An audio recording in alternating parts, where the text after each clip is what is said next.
Hello everyone, welcome back to Techavro. In this quick tutorial, I will show you how to reduce your video file size without losing quality. Once your editing is done, go to top menu and click File, click Export, click Media. This will open the export setting window. Now under Format, choose H.264. It gives you the best balance between quality and file size. Then pick a preset like Match Source. Click Hybrid. Next, scroll down to the Video tab and find the bitrate setting.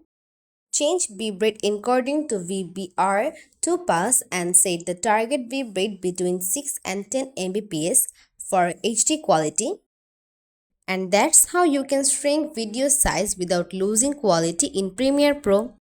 If you guys like this video, please like and subscribe to our channel. Thank you.